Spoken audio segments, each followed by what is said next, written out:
No, y yo creo, querido Rafael, que en todo caso tendrían que enfrentar algún tipo de consecuencia penal por la serie de irregularidades que existe. Si no es una consecuencia penal, o al menos una consecuencia en cuanto a sus personas y la realidad que detentan precisamente en los medios de comunicación corporativos. Bien lo mencionabas, tenemos a un Lorenzo Córdoba que pues actuó en situaciones muy irregulares, como la determinación de quitarle la campaña, quitarle la candidatura al profe Morón, a Salgado Macedonio, mientras que alguien como Samuel García no pudo comprobar millones de campaña en su campaña.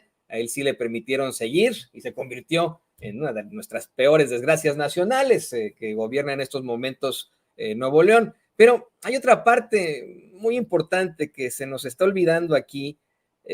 Antes de ser consejero presidente del INE, Lorenzo Córdoba, en su actuar como consejero electoral, tuvo a su cargo el análisis de la querella que interpuso ante el INE precisamente Morena, el ahora presidente López Obrador, sobre gastos y excesos de la campaña de Enrique Peña Nieto. Es un clip que es muy difícil de conseguir, no hemos podido conseguir ese video. Yo me acuerdo de aquel entonces, cómo es que al dar a conocer sus hallazgos, Lorenzo Córdoba hasta se burlaba diciendo que pues que no se habían pasado en esto en la campaña y que el PRI estaba bien. Después viene el drama Odebrecht, el mismo Marcelo Odebrecht acepta que ha sobornado a líderes en toda Latinoamérica, la misma empresa acepta que le dieron dinero a la campaña de Enrique Peña Nieto. Emilio Lozoya Austin lo confiesa como su director internacional de campaña y luego como director de Pemex. Y el caso, desafortunadamente, se cierra justo antes de que termine la gestión de Lorenzo Córdoba. Mira, la pregunta que te voy a hacer es esta, ¿no? ¿Consideras que sigue teniendo y tendrá más carrera política un personaje como este? ¿Se ha planteado por ahí que si no es 2024, a lo mejor lo tendríamos como el principal representante de la derecha en 2030? Mira, yo creo que sí, a ver, varias cosas. Primero, yo sí creo que lo primero que tenemos que hacer con los consejeros salientes es lo primero que tenemos que hacer es una investigación acerca de qué ocurrió con lo de los fideicomisos. En una de esas sí todo está muy derecho, pero pues en una de esas sí no, es decir, y yo sí creo que tenemos, es decir, razones para pedir que eso se revise. El propio titular de la UIF, Pablo Gómez, dice que esos dineros son irregulares. El propio Pablo Gómez dice con toda claridad que estos finiquitos que se están dando Ciro Murayama, Lorenzo Córdoba y Jacobo Molina no son legales, entonces son cosas que tenemos que revisar, por supuesto. Ahora, efectivamente, si nosotros revisamos la carrera de Lorenzo Córdoba, nosotros veremos que Lorenzo Córdoba fue un buen comunicador, fue un buen vocero del INE, que por eso llegó a donde llegó, pero tampoco es un hombre que haya garantizado la imparcialidad de las elecciones, ni que haya garantizado realmente elecciones transparentes, ¿no? Es decir, a mí no se me olvida de ninguna manera pues lo que acabas de mencionar, ¿no? Es decir, Lorenzo Córdoba avala el fraude de Calderón.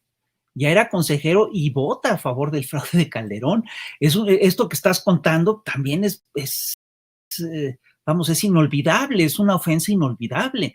Imagínate, ahora resulta que Peña Nieto no se excedió en los gastos de campaña, pero que López Obrador sí en el 2006, en el 2012. A ver, ¿cómo llegaron a esa conclusión? ¿Qué es lo que no vieron?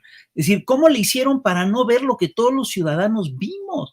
No, es increíble, ¿sí? La parcialidad del instituto. Es increíble que un instituto que nos costó tanto dinero y tanto esfuerzo a los mexicanos, ¿sí?, haya terminado por avalar fraudes electorales tan groseros como el de 2006 y el del 2012.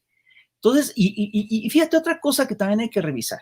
Se nos suele olvidar que Lorenzo Córdoba, pues, era presidente consejero del IFE y que de repente el IFE cambia de nombre a INE y que con ese pretexto Lorenzo Córdoba dice, bueno, entonces es otro instituto totalmente distinto, entonces me puedo reelegir. Estaba prohibida la reelección, es decir, no estaba contemplada la reelección. y se aprovechan de una cosa técnica para decir, eso es otro proceso, me reelijo.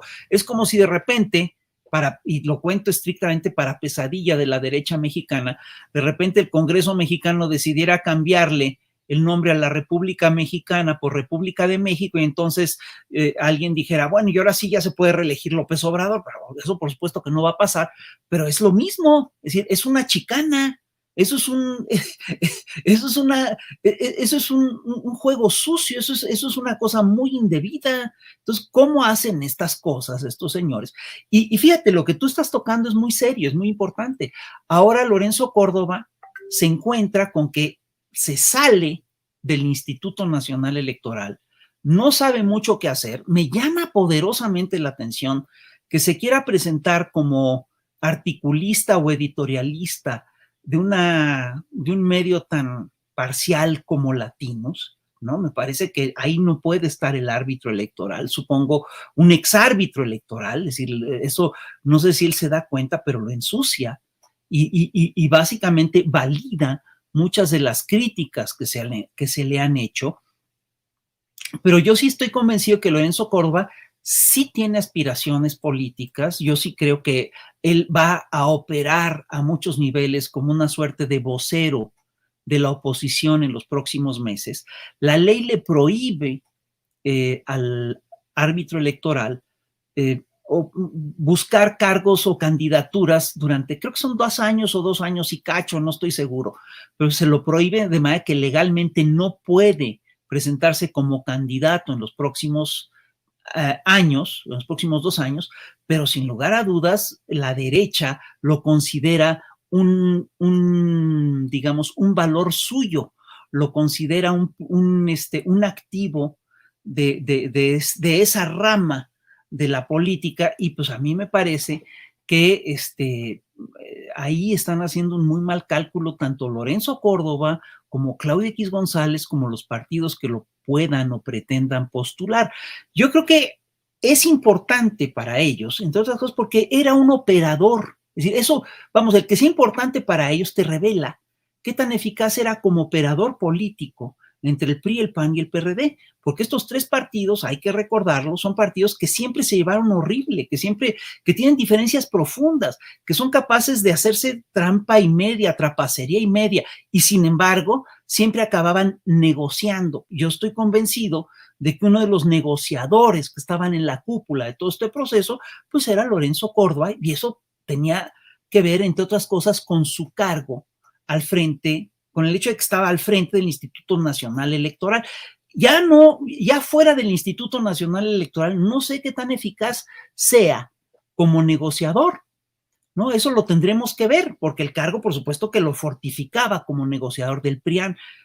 Fuera del cargo, quién sabe qué tan eficaz sea. Y lo que sí te puedo decir con toda claridad es que está mucho más desacreditado de lo que él piensa y de lo que piensan los señores de la oposición. Ahora bien, esto que estamos tocando a mí me recuerda aquella frase famosa de Fidel Velázquez en la que decía, no, es que la caballada está muy flaca, para referirse a los posibles sucesores del entonces, creo que era de López Portillo, si mal no recuerdo, ¿no? Y efectivamente la caballada de la oposición de la derecha está flaquísima. Es decir, a pesar de su volumen, el señor Gustavo de Hoyos no es un buen candidato, es un jamelgo bastante incompetente en muchos sentidos. El otro día lo vimos tomarse una foto comprando una garnacha, ¿no? Para darse baños de pueblo, y lo que te queda claro en esa foto es que ese señor estaba en ese momento conociendo a este sector que se llama el pueblo, ¿no? A uno de los personajes del pueblo. Es decir, es increíble que Lili Téllez sea considerada una candidata posible para contender en la contienda del 2024. Vamos, Lili Téllez no gana un solo debate. Lili Téllez, no articula 2 frases coherentes. Lili Téllez tiene problemas muy serios de formación, ¿no? Pero eso sí, los suple con una enorme arrogancia. Entonces esa mezcla de arrogancia e ignorancia nunca ha sido buena, ¿no? Y de clasismo, de profundo clasismo. Lo que unifica a todo este sector es un profundo clasismo. ¿Quiénes son esos candidatos? Imagínate, Lorenzo, es decir, si tú revisas quién es la página, quién es la plana mayor de la derecha para las elecciones del 2024, pues te vas a dar cuenta que está Alito Moreno, ¿no? Un señor, bueno, que Laida Sansores se ha encargado de encuerar, ¿no? Y que la verdad es un personaje muy cuestionable, ¿no? Por sus prácticas, por su enriquecimiento inexplicable, por sus vínculos con periodistas corruptos, con políticos corruptos, con propagandistas corruptos. Bueno, pero ese es el candidato del PRI. El otro sería Ricardo Anaya, que es prófugo de la justicia. El otro es Cabeza de Vaca, que también está prófugo que también tiene una investigación penal pendiente, bueno, está interrumpida y lo que tú quieres, pero que tiene acusaciones penales muy severas. Y bueno, pues dentro de todo este panorama, el otro es Gustavo de Hoyos, imagínate, en este panorama, bueno, en este panorama tal vez Lorenzo Córdoba no se vea tan mal, pero ve nada más con quién se está codeando. Dime con quién andas y te diré qué tan corrupto eres. En definitiva, y esa es la realidad de alguien como Lorenzo Córdoba. Como bien mencionabas, pues es hijo del gran Arnaldo Córdoba.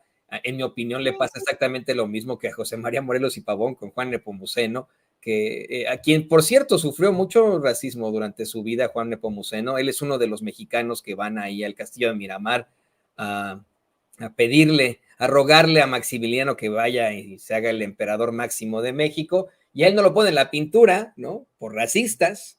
Él no lo ponen, hasta toman fotos de aquel entonces, de aguerrotipos de aquel entonces, y a él no le sacan la foto porque él tenía un mapa genético distinto al que aceptaban estos conservadores. Pero ya para hacer